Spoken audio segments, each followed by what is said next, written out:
زمریا زما تربوره. او نو زمریا کوه ما خو وای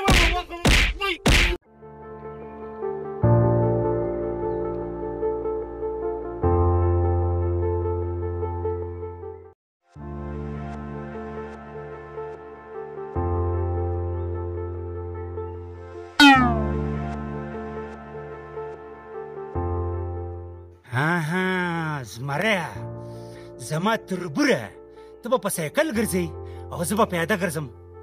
خوښ به دې شم.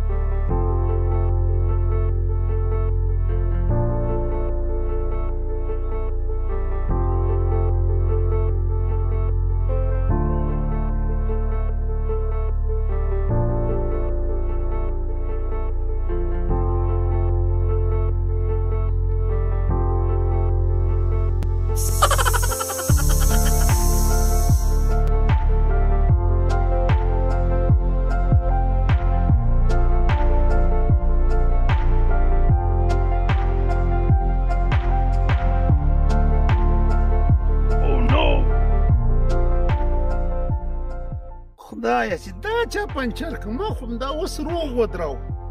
خدای به دې په ګوتو راکړي چې هر څوک یې ښه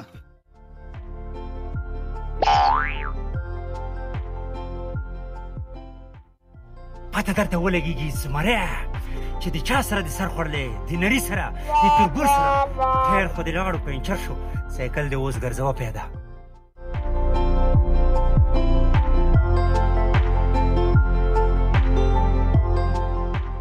اخلا زمری خو بیا په پاکو کالو کې را روان دی.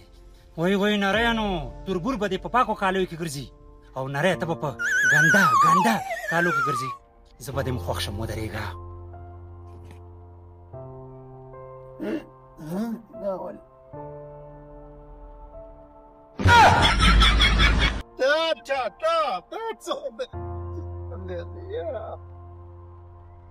دا خو هېڅوک هم نشته، خو زه پوهېږم نری دا ستا کار دی ښه. که ته م رانه خلاص شوې نو پوه شوې.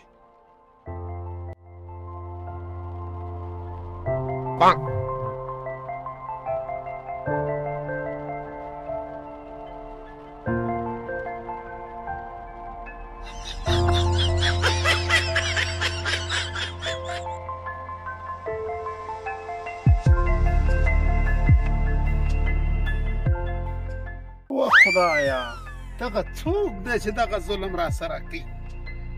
بوی شته ادم نشته، بوی شته ادم نشته. خو زه خیر ګورم به چې هر څوک یې پیدا به دې کوم.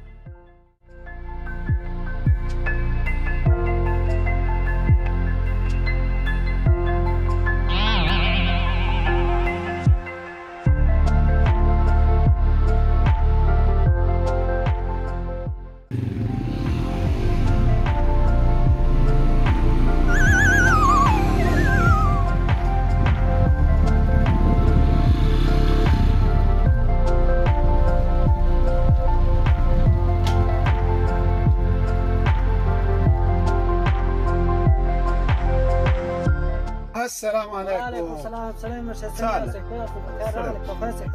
او نو ښه سفیوله جانه تا راته زنګ وهلی و چې موټرسایکل دې راوړه. اوس یې اخلې او که نه راوستی ده، خو دا راته وایي چې په څو افغانۍ خرڅوي. ډېر زر افغان زما قبوله ده، خو دا راته وایي چې چېرته یې درولی ده. هغلته مې ودرول. دا څوک ده د موټرسایکل څخه هوا وباسي؟ دا خو نری دی زما تربور. وین د ده د لاسه خو زما په زړه بولۍ ولاړ دي. رامنډه کړي ودرېږه. کوه زمریا کوه ما خو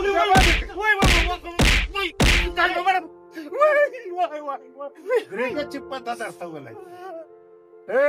ودې لیدل د خدای وهل